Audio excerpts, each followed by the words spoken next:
This is ContactTalkRadio.com. Consciousness in action. And you are taking action into your consciousness by tuning into Contact Talk Radio. And on TuneIn.com, Ping.fm, and UpSnap Mobile. Contact Talk Radio.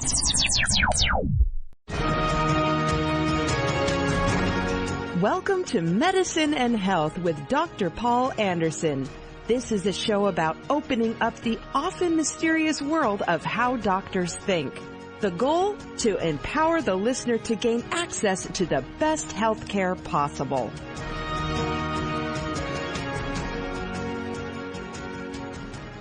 Good day and welcome to Medicine Health with Dr. Paul Anderson. That's me. I'm Dr. Paul. So today, at least if you're listening anywhere near live, it's November 18th, 2021. So if you're in the future, welcome from the future. But keep in mind, this is November 18th, 2021 that we're talking about all this. And a lot of today, at least the base topic is taken partly from the headlines and a lot from history. So when I posted this, I think when we put it up on YouTube, the title is going to be Smallpox, Anthrax, and Bioterrorism Agents. Sounds like a real happy topic.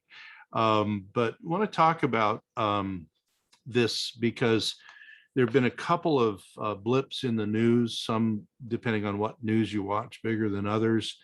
And I got a lot of people asking me questions and also, kind of wondering, well, how much of an issue is this? How possible is bioterrorism? What can you do about it, et cetera? So I think that, and we'll get into all that, but I think the first thing to keep in mind is that, so bioterrorism, technically in its narrowest definition, is the use of biologic agents. So, things like viruses and bacteria and toxins from microbes and other things as a terrorist agent. So, instead of bombs or shooting or other things, you poison the water, you poison people, you do something of that nature. And so if you expand it a little bit, and we'll talk about the CDC's definitions and some history there, but beyond the biological agents, so these things that, are alive or kind of alive, like viruses, there are also toxins that are used. So we'll give a couple of examples of those that would be from the inorganic part of the world, so things that aren't alive but can still harm you. So bioterror is a real thing. I think it's important to remember that biological warfare, biological use of agents against other humans is not a new idea. You can go and look up all sorts of stories or probably YouTube videos, et cetera, about old military tactics of, launching, an animal that had a particular disease over the wall of a city, or putting, diseased dead animals in the water supply of a city, and on and on and on, giving out, blankets that had smallpox, and just all sorts of nasty things. So the idea of bioterrorism is literally terrifying if you think about it a lot.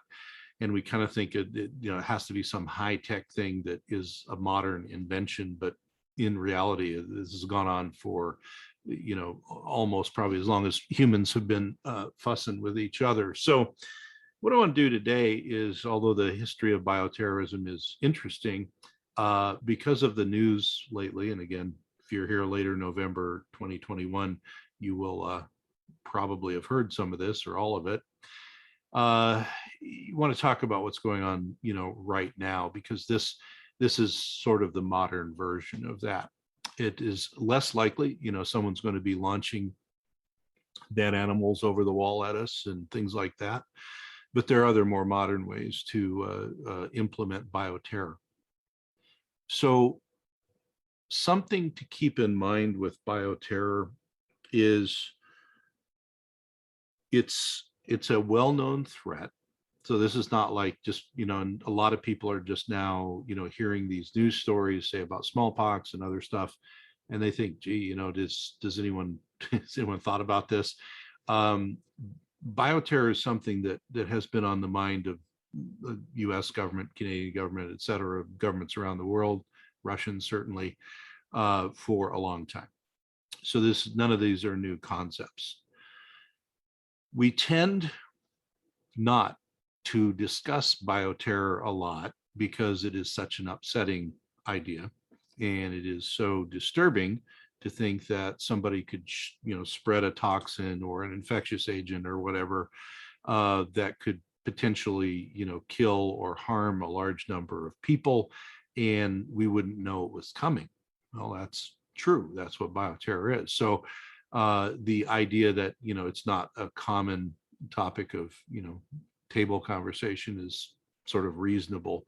We tend not to focus on, things that are that bad and that nasty. But and we'll get into the background of this, but if you look at Dateline Pennsylvania here, and when we put this up on YouTube, so these videos go onto my YouTube channel, and please like, share, and subscribe, by the way, because we need viewers and we need hours of watching. There's a lot of good stuff on there. Take a look, but I'll put all the links up. And so NBC Philadelphia put out a update.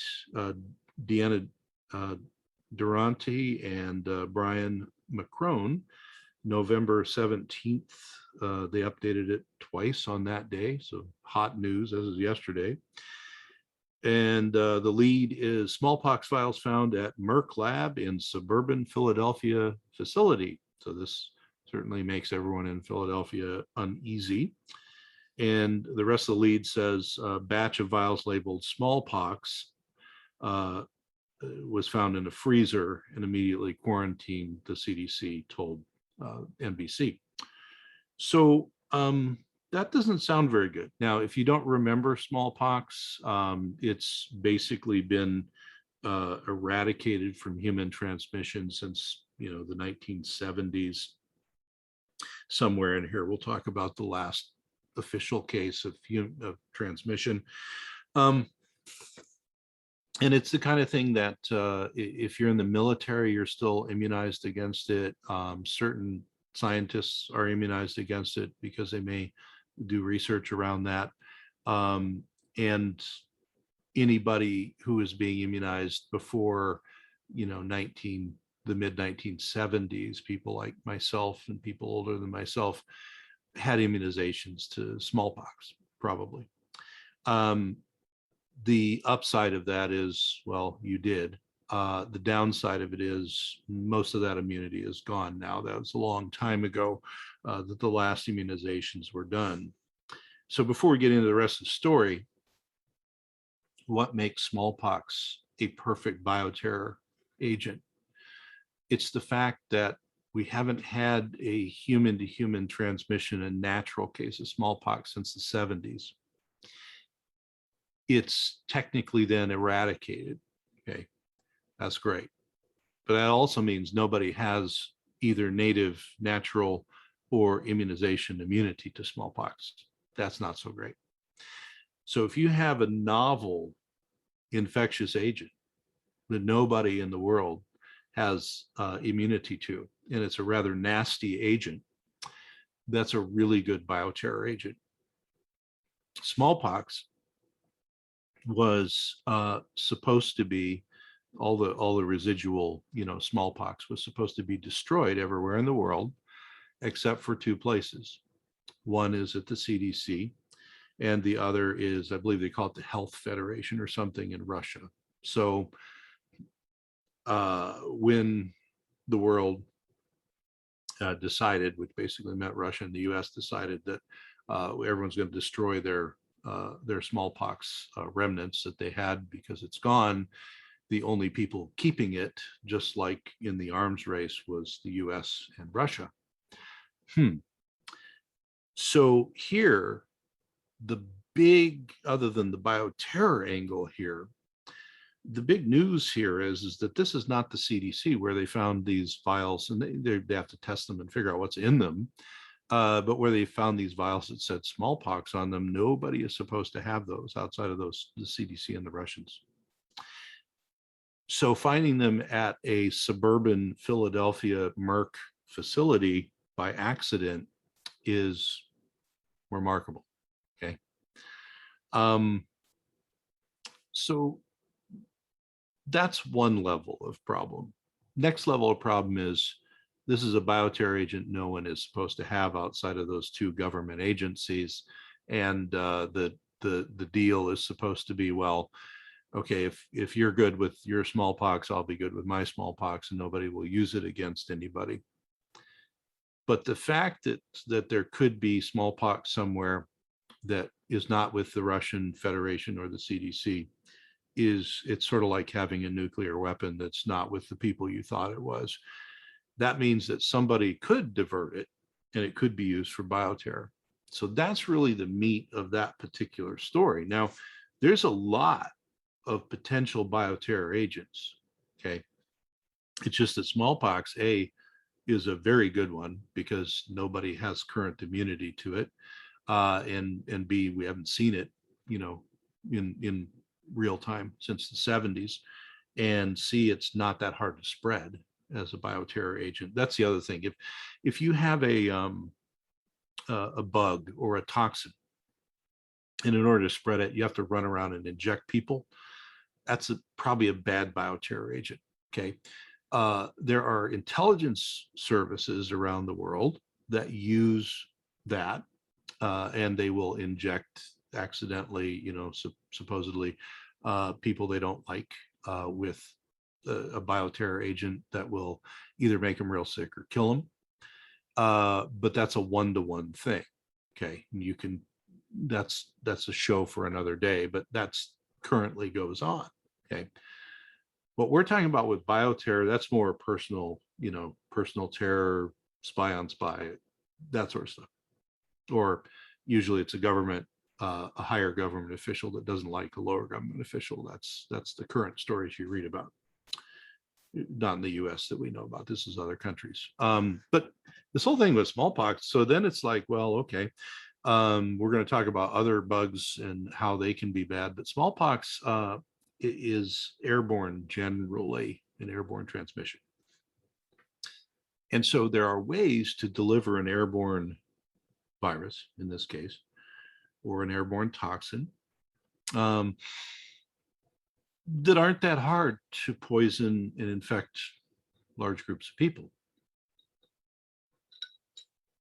Later, I will tell you a story about another agent and how the US was on pretty high alert for a while for all that. So let me just read from this NBC update, because I think they did a really nice job. Hey, it's NBC. All right. Smallpox is caused by a virus that was eradicated from human transmission in the late 1970s after centuries of epidemics across the globe. It is so deadly that only 2 laboratories in the world are allowed to have doses of the virus, the CDC main lab in Atlanta and a facility in Russia. The CDC said, now this is talking about these vials that they found at the Merck facility. CDC is quoted as saying, because Merck is probably wisely not talking about this, the frozen vials were incidentally discovered, quote unquote, by a lab worker. Imagine being that lab worker. The discovery occurred at the Merck Upper Gwaden facility in North Wales, about 30 miles northwest of Philadelphia, according to a source. It's not clear exactly when the vials were discovered. So we think this is pretty recent, but nobody has direct intel on that. Kind of doesn't matter at this point. They've been discovered. Merck is in the process of figuring out why it was there. Okay. So this is patently not cool. Like, this is nobody outside of the CDC's main branch in Atlanta is supposed to have this stuff. So saying, gee, we stumbled upon potentially some smallpox samples in a freezer, and we have no idea why it's there. Okay. Now, other side of the coin, while it's reasonable that, this could have been an incidental discovery, there are samples of all manner of things kept in laboratories for a very long time, especially in freezers. Okay. So for example, one of the ways that some tracing was done with HIV infection was actually looking at frozen blood samples that went back, into the 70s, 60s, 50s, 40s, a long, long way back. And these were being held in labs frozen, because maybe someday we would discover something and we want to look at a genetic profile, see how far back would, say, HIV go in the human population. And other infectious diseases are done that way. So there's all sorts of stuff stored in laboratories. But when it comes to something like this, where the government of the whole world, but in the US, have said, we're going to destroy all the smallpox samples, except for a few, that's a pretty big deal. Like, there's supposed to be a chain of custody of these things, and you're supposed to destroy them. And so the fact that these guys had it is curious. CDC investigation is underway, of course. And, they go on to say the frozen vials were just labeled, quote unquote, smallpox. Okay. And this worker was cleaning out a freezer. Again, hate to be that worker, but these were sealed vials. This person had personal protective equipment on, including glove, mask, all the things. You don't, generally anyway, you don't clean out a lab freezer without a lot of PPE on. So they believe, the worker is pretty well protected and probably not, exposed. And they also say that, it's not like a lab leak where there was probably exposure, but the fact that they found it is a pretty big deal. Okay. And so, because that's literally a news story from yesterday, that's as much as we know. I imagine you'll be seeing news updates today and in the days to come that might elaborate more on that. But this is now a CDC investigation, and there may be other government agencies investigating too, because there's government agencies get involved in this.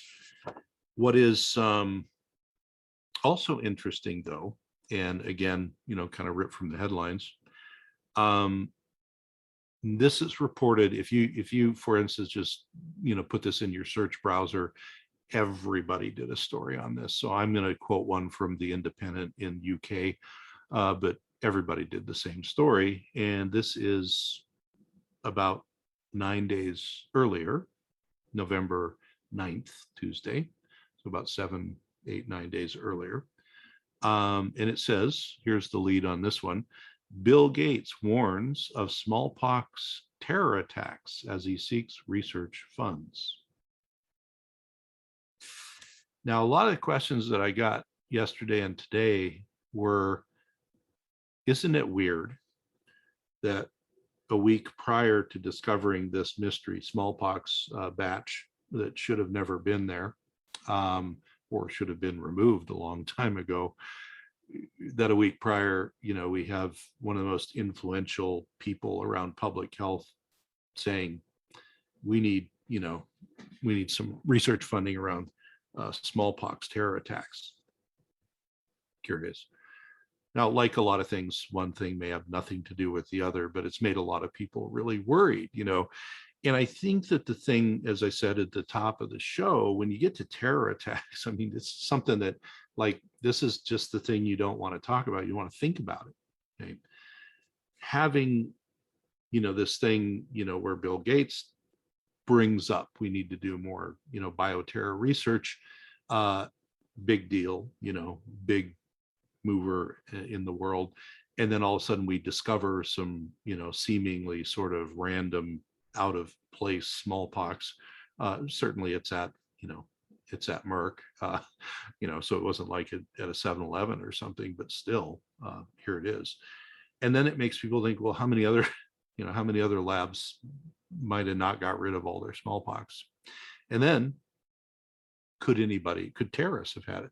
Because the chance of like Merck turning into a terrorist organization is probably low, but the chance of a terrorist, getting hold of something like that, probably high. So, and I'm not going to belabor the Bill Gates thing other than, it was a week prior to discovering this stuff.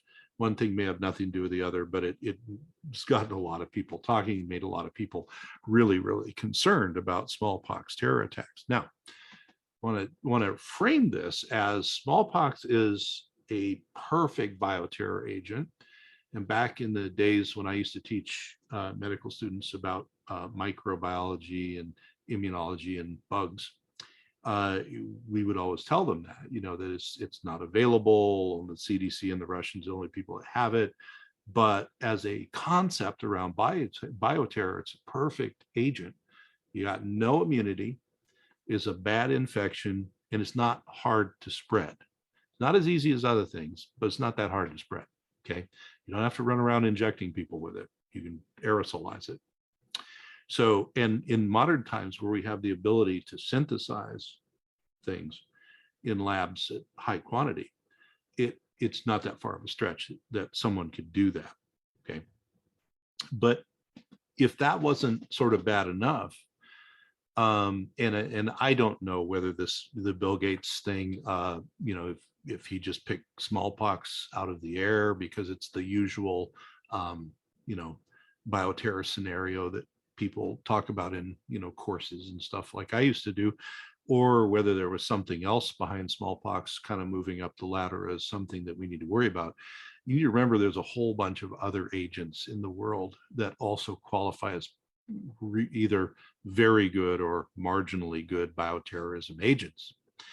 So that should make us all feel a little less, a little less easy when we think about bioterror. So to be specific, nobody has naturally acquired smallpox in the whole world since 1977. So I said mid-70s, it was 1977. But it's been known since then, since the two countries decided they were just going to keep a few samples and destroy everything else around the world, that if this ever got out, it could be a big deal. And I think that the other side of this, and you probably see people, talking heads and things talk about this, the other part of this that's a real clunker here is the fact that this was discovered somewhere, even though it's a laboratory that's a registered laboratory and it used to supposed to be there, but they're supposed to get rid of it. The fact that anything was discovered should, it strikes fear into people's heart, because then it's like, well, you've got the potential for maybe it's in other places. Maybe the wrong people could get a hold of it. Right now, the CDC has all of this stuff and they're investigating it. So hopefully they're doing the right thing with it. But this is the same thing that we used to think about and talk about, when USSR was breaking up and there were all these nuclear weapons, possibly in the hands of people, who shouldn't have them, or selling them to people who shouldn't have them. That can be a problem. Well, what if the same scenario happened with bioterror agents? Okay, so that kind of gets us up to date on the news of yesterday and a week ago, between Merck finding, surprise, surprise, we got something called smallpox in our freezer, and then Bill Gates a week prior saying, hey, we need to pay attention to smallpox as a bioterrorism agent. So, and I didn't look into the Bill Gates thing other than read part of the news release, but it seemed to me that's what was being said. Is a little odd that those two things happened at the same time almost. So what does the CDC tell us? And again, we put this up on YouTube. I'll put all links to all this stuff so you can find it if you want interesting and very disturbing reading. So the first thing is the CDC has a stratification of bioterror agents. Okay. Now remember, bioterror specifically is going to be microbial, and that could be the microbe itself or its toxin or some other thing. But basically, they have a category A, B, and C for bioterror agents. And then they have toxins that could be put in the water supply or something of that nature. So on the category A, these are considered high priority agents by the CDC that are very potentially easy if you got a hold of them to manufacture, to spread, and also they're very deadly. So for example, we have things like anthrax. Now we'll get into anthrax. There have been anthrax scares and anthrax sent to people and all that. Botulism, and certainly if you recall or you've heard, so botulism is a botulinum toxin, same stuff they make for Botox. So botulism toxin is not sequestered. Okay. Anthrax is not sequestered, and it's naturally occurring in the world, and you can find it and do stuff with it, and that's partly why it's such a big deal. What about the plague? Yeah, so there's actually a discrete Yersinia. Yersinia pestis is the bacteria that caused the plague. That would be a really bad one to have out there. Smallpox, and then some things like tularemia and viral hemorrhagic fever like Ebola, and then some other oddballs. The second priority is the B, the class B bioterror agents are a little harder to disseminate. So part of it is pathogenicity. How bad is it for you? The other is how easy is it for me to give it to a large group of people? So category B are a little bit harder to get around to large groups of people. But this is things, and I won't go through all of them, but certain types of toxins that can cause like tissue necrosis, things that can be spread in the food, like some of the more nasty E. coli agents and salmonella and things of that nature. A whole bunch of other things that are often spread by birds and other animals, so they're easy to get. Staph toxin, again, easy to get. The viral encephalitis agent, so you hear about these, this is the alpha and flaviviruses. So things like the equine encephalitis of different types. And then things that can be put into the water, like the agents of cholera or cryptosporidium or other things, things that sometimes show up in the water, people get sick. Well, what if not me, but what if someone put that in our water supply? A lot of people get sick. And then, of course, for those who watched Breaking Bad, the TV show, you'll remember ricin toxin, ricin from castor beans. And again, castor beans are not that hard to find. They're not sequestered either. So if you see this, the class A and class B things, most of these things are not sequestered. Okay.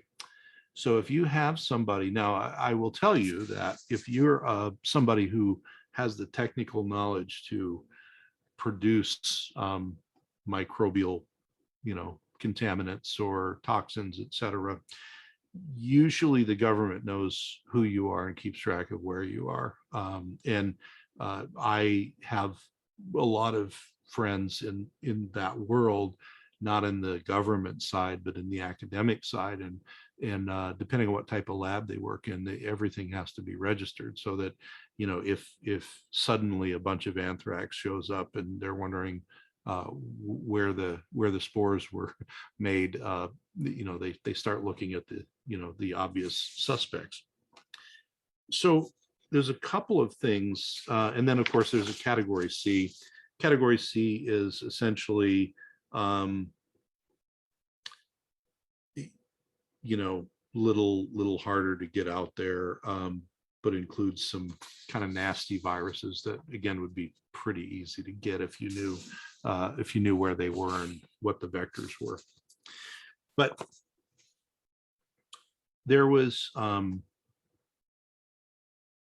couple of things that have happened in the past that you may remember or may not.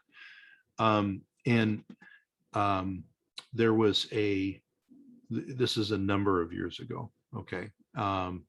There used to be an annual meeting that I would go to, and it was kind of by invitation only. And it tended to be researchers or physicians, and it was all about infectious disease. and it became closed to the degree that unless you were kind of on the list, you really couldn't go. It was all this very interesting information. And then all of a sudden, one year, they start talking about there had been, and you may remember this, there had been an anthrax outbreak, and then subsequently people were like mailing some anthrax spores around and things of that nature.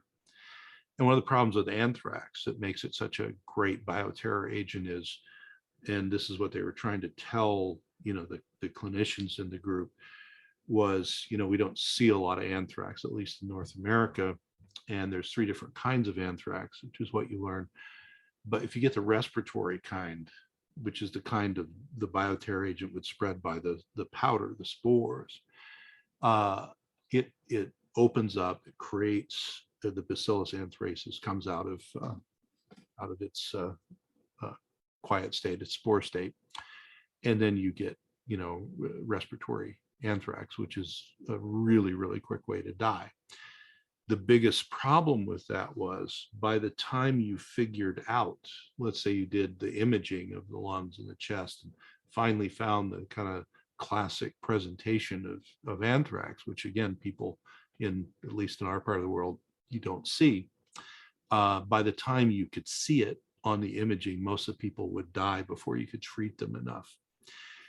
So then the plan came, if there's even a chance that anthrax, Bacillus anthracis spores have been spread around, and you have somebody exposed, you should treat them presumptively before they get that bad, and you can stop them from dying. And that indeed can happen. Okay. So this became very disturbing. And you probably remember the stories about, boxes of powder showing up and all that stuff. So that was one thing.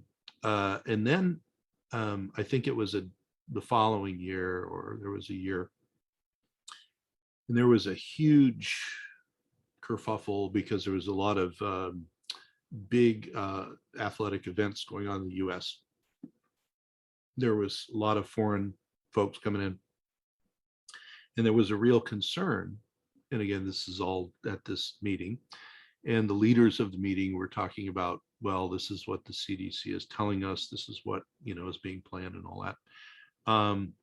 And they were saying, well, the problem is that if you had something like either smallpox or you had anthrax, you could literally just fly over large groups of people, let it out, and because it's airborne, you could potentially infect a lot of them. And so, and this is long enough ago, I don't really remember the trajectory of what year what happened, but I believe what happened was the following year they sort of told the rest of the story, which was the US government had a contingency plan in case there was an outbreak of something like smallpox at this large athletic thing that was going on, or anthrax, but mostly they were prepared for smallpox. And what they were saying is that smallpox kills a lot of people. Obviously, you go back and you look at the number of people that died in the past, et cetera. But their theory, which I think does work out, was if we had the ability in the old days to hospitalize people like we could now and care for them and not let the smallpox collateral damage of the infection, decompensate them and kill them, more people would live. So what do we do if we get, someone flies over a stadium and sprays everyone or whatever, right? Well, what the government actually had set up, and again, I don't work for the government. This is information given to me by people who worked with the government on these problems, but they were not part of the government either, at least as far as I know. What the government had set up was there was I'll just say there was a large government agency in the city where this athletic event was going on, and their headquarters used to be a hospital. And so the government agencies, the military usually helps out with these things, bring semi trucks full of hospital equipment, and they usually have it at the ready. And they had a plan in place where if this bioterror thing happened at this athletic thing, and I'm being vague about what and who and where, because I mean, you probably go look it up, but that's not mine to tell you. If this actually happened, this government agency was ready to evacuate, and they were going to, through the help of the military, bring in and set this hospital back up with all this modern equipment and be able to triage people and treat them. And it was a rather large facility. The other thing that they had were medicines, I'll just say, that were available to help with a couple of different types of bioterror agents that could be taken from, let's say it was the CDC, let's say, I don't remember, but a government agency that deals with infectious diseases. And they had jets on standby that could fly the medicine to this city very quickly. Now, thankfully, that never happened.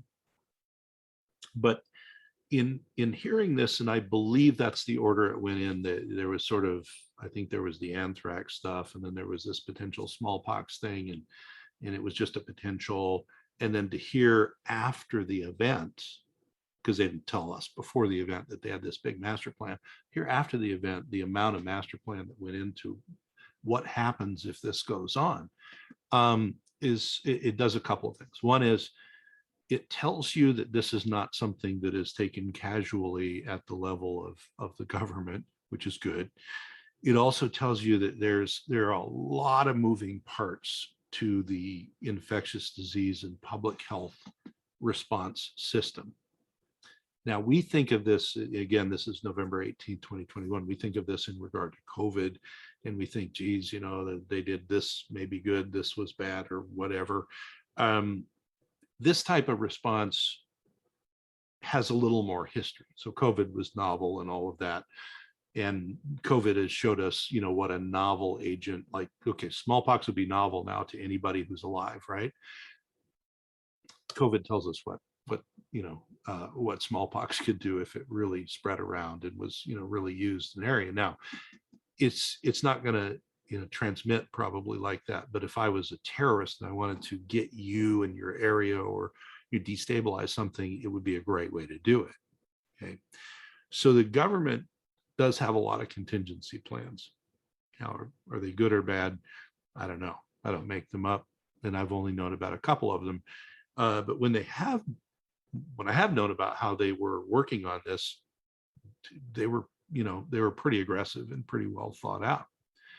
The problem is, what if it's not an international sporting thing that's going on where you kind of know, hey, we got to watch out for trouble here. What if it's, you know, something random, or, you know, which, if you're a terrorist, would be the way to go. Then you have to think, well, let's hope that there's contingency plans so that if a lot of people get sick with something like anthrax, or or one of these other things like smallpox, some things happen so that not everybody, you know, dies or gets very sick and dies. So, you know, you take that information as you will, take it or leave it. But that's the kind of thing that goes on, you know, in the behind the scenes world. My better angels tell me, well, maybe, you know, at Bill Gates, a week prior to the smallpox being found, he's talking about smallpox research for bioterror. You know, my better angels say, well, this has been a problem, you know, those of us in my world known about for a long, long time. And maybe just stating the obvious that, hey, we maybe need to step it up, because it's just a matter of time before we get another thing of anthrax spores being sent around, or smallpox being distributed, or something like that. And maybe we ought to look into it. So let's hope that's what was going on there.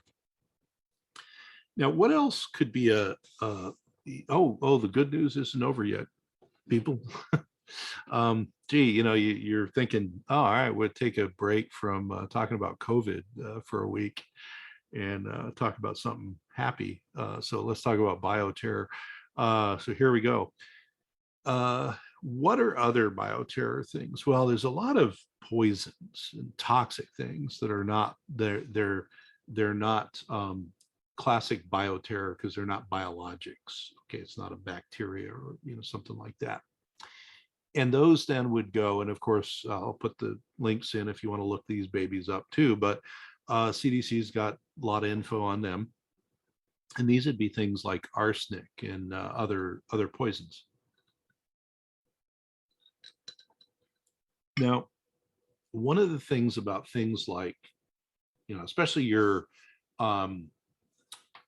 inorganic poisons, like arsenics and poison people, things, the toxins, the food toxins like salmonella, and some of the other toxins that go on. But when it comes to something like, say, the bad form, there's a lot of forms of arsenic, as I said, but some are very, very deadly. They could be used and put into a food or a drinking supply, and you could poison a lot of people all at once. And you think, well, has that happened? Okay, well, obviously it has happened. There are people who have done this to individuals, but there are also people, and the one event I'm going to tell you about was not a bioterror. It was an act of terrorism against a group of people, but the person was, I believe, deranged in some way, and they weren't what you'd classically consider a terrorist. They weren't going against a country or something. But there was a time in some testimony with the Food and Drug Administration that I was involved in. And one of the things that I was testifying about, that I was trying to, and others were trying to work on the FDA to keep available in the public domain for pharmacies to get easily, is an antidote to certain metal poisonings. Arsenic is one that's real high on the list, okay, for this particular antidote. And so in the preparation for testimony to talk about this, this was a number of years ago at the Food and Drug Administration, there was a toxicologist from Colorado, I believe, and myself, and I spoke on behalf of keeping this antidote. The FDA was of a mind to not allow it, except in extreme circumstances and all of this business, for reasons that we don't have time to go into here, but it was sort of a dumb thing. But anyway, so the toxicologist spoke, and basically, and I am not a toxicologist. I do use environmental medicine agents. I do detoxify people with certain antitoxin agents, but the toxicologist, top of the food chain in the poisoning business, they basically said, look, there's no other drug that works the way this drug does. This is a drug that was developed in Russia, and it was used a lot in Europe. And then we were importing it from Europe for use here in America. So it was sort of looked at by the FDA as this sort of, step child of toxicology. But in reality, it was probably the best antitoxin for things like arsenic, especially. And one of the things that was brought up was, has it ever been used, and did it clearly show that it could save people's lives? And so in my testimony, I brought up this domestic terror case where somebody got mad at, I think it was a church group, and they took a reasonable amount of arsenic, the bad kind. And so when I say bad kind of arsenic, there's different forms of arsenic, but some will kill you. Okay. They took the most deadly form, and they put it in coffee at some meeting that people were at this church. And there were 16 people, I believe, who all drank the coffee and all got acute arsenic poisoning, which is a horrendous, bad problem. A lot of usually nausea and vomiting and pain, and just you go downhill really quickly. And so all of a sudden people start presenting to these local hospitals. It had to be in a rural area, so they're going to these little hospitals, and then they're called poison control, and they're trying to figure out what's wrong with these people. They didn't know it was arsenic until they tested everything. And then it was like, well, what in the world, when's the last time we had arsenic poisoning, and what do we do for it? So there was and this is part of the whole FDA case we were making, was there's an older drug that is a FDA approved drug, and they started giving that, one of these antidotes. Well, it didn't work very well. So it's a cumbersome drug to give. It doesn't really work that well, and especially if you're dying of arsenic poisoning.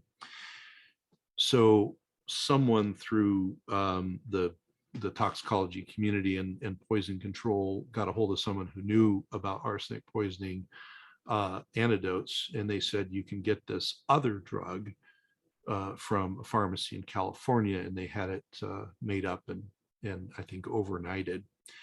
And out of the 16 people, I believe 16 people who all got poisoned, the 15 who got the drug in question all lived, and the one that got the old drug that the FDA was trying to say was better was the one who died, because it doesn't work very well. And some were given both.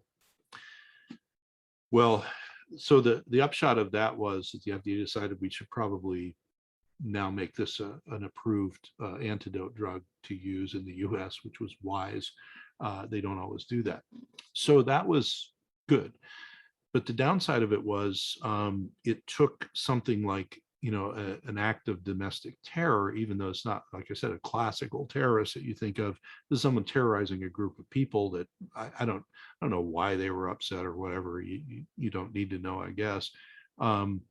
But they just tried to kill everybody. And arsenic is one of those things that you can kill people with. And there's a bunch of other ones. So again, we get up on YouTube, down in the description box, I will put the link to, the non-biologic chemical terror agents, if you want to look those up at the CDC.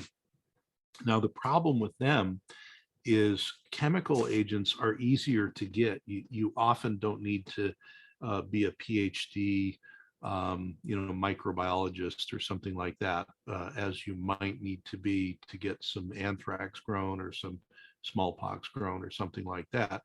If you want to go and poison a bunch of people by putting, arsenic or some other chemicals into the water supply, all you need to do is find a source of those chemicals. Now, are many of these chemicals hard to find? Yes, but they're not impossible to find. They're also a lot easier to get a hold of than, say, smallpox or even anthrax or some of these other things that I mentioned. So chemical poisoning is another issue. This is why, for those of you that remember back to 9/11, one of the early things that was done in the response after the towers fell was usually National Guard units were sent out to have 24-hour guards on the water supplies for cities and municipalities. So the water supplies became a really high protection target. And they still are. And that's largely because either through a biologic poison or toxin or through a chemical poison or toxin, you could distribute it to a lot of people through their water supply. You can do it through food too. The water supply is a little bit more ubiquitous in its use throughout people. So, so then that gives you chemical bioterror, so beyond smallpox and all of these other things. So I think, because we're headed in the last few minutes here of the show, and I don't want to end on a sour note because we've been talking about bioterror and people dying and all of that. So how is it that the CDC specifically would respond to, say, a smallpox emergency? And I'll put links in for all this CDC stuff. You'll get links. If you're really curious, I would recommend you go read these things because they're in the public domain. So if you had an emergency, if it was something like a water supply contamination with a poison or a toxin, so say arsenic or or one of these biologic poisons. The CDC would get involved, but also the military would probably get involved, and then there would be a sequestration and notification to people not to use, whatever the supply was. Now, this happens for other reasons, for non-terrorist contaminations too. You'll hear every now and then about cryptosporidium or something like that getting into a supply, or something being in a food, and don't eat that, don't use that water, or whatever. But if it's something like a biologic, like smallpox or whatever, the CDC would immediately go into action with their other partners, which usually would be first federal and then state groups that would have access to wherever the vector is. So if it's airborne, if it's waterborne, if it's whatever, they would have access to at least control and monitoring of those things. And they have an emergency operations center that does that. They would next tell the public, you really need people to know as soon as possible if there's a possibility.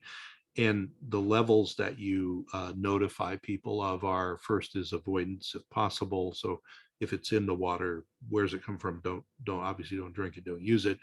If it's potentially been spread in your town or at your ball game or whatever your potential. And so first is how to avoid it and how to protect.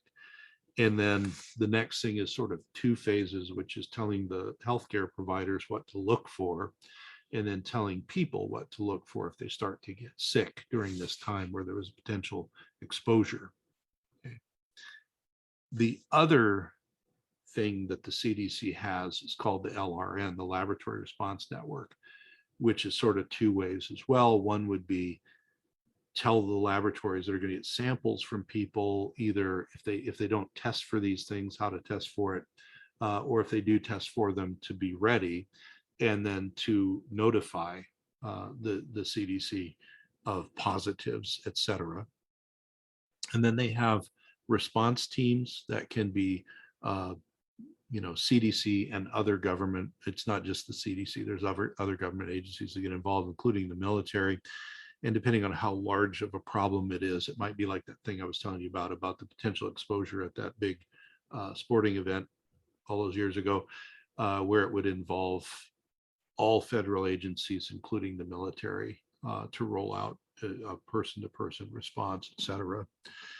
And then if there is a antidote or a vaccination or some other thing, there's something called the SNS, a Strategic National Stockpile, and that does exist. And so remember I said there were jets at the ready to bring antidote to this one particular issue. The Strategic National Stockpile is there for this particular purpose. There are, and I've never been there, I don't run it, I only know from what the government people tell me about what it can do. But also I've had crossover with the national stockpile and stockpiling chemicals and drugs that I was working with and trying to get for research. And I know that they can take all of it if they have to, which they have done. And so there's a lot of things that are available through the Strategic National Stockpile. And so again, if you think, well, why didn't they do this with COVID? It's because they didn't have anything for COVID. COVID was sort of another problem. And then you go along, and let's say you're a healthcare provider, a doctor like myself, and you're in this area, it's all hands on deck. And you may be starting to see people who come in, and you need to figure out if they have symptoms of, anthrax or arsenic or, smallpox or something like that. Well, the CDC has very quick algorithms that you can read through that say, here's low, medium, and high risk behavior, signs and symptoms. Here's the labs to do. And here's what you need to do for treatment, or where you need to send them for treatment, or whatever. Okay. So, and I know maybe that's disturbing that we have that much pre-preparedness, but I wanted to end on that as the silver lining, that we do know something about what to do with these problems. And the fact that, Bill Gates is talking about we need more research for smallpox bioterrorism, and then a week later we find some smallpox where it shouldn't be, maybe unrelated, maybe who knows.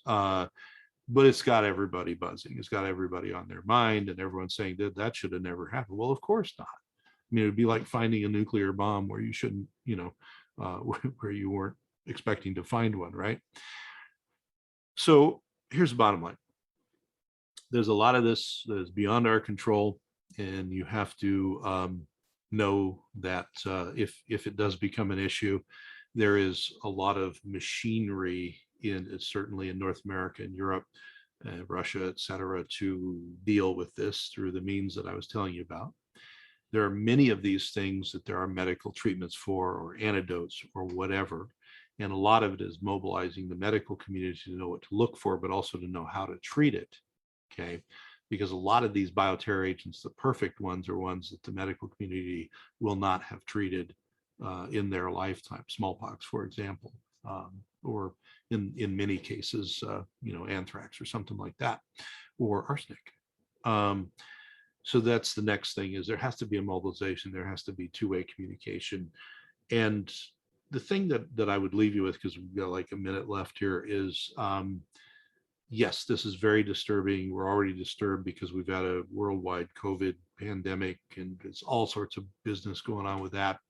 People are on their last nerve, and then all of a sudden the news is talking about a new potentially deadly bioterrorism agent. So, keep in mind that to the degree it's possible, A, not much you can do about it other than be aware. B, it's kind of hard to not think about it now that everyone's bringing it up. But C, there are mechanisms and controls in place where if something were to happen, it's not like, 100 or 200 or 500 years ago, where smallpox is just going to spread through everybody.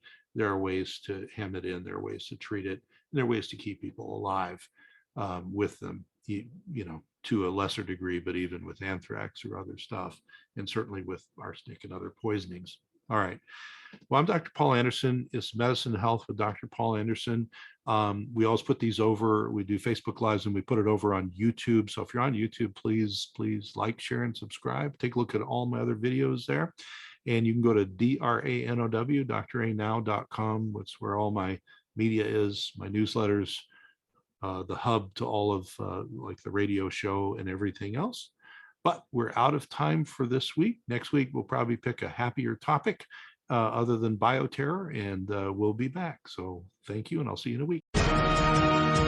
You've been listening to Medicine and Health with your host, Dr. Paul Anderson. Visit the clinic website at www.amsa1.com or call the clinic at 206-629-2186.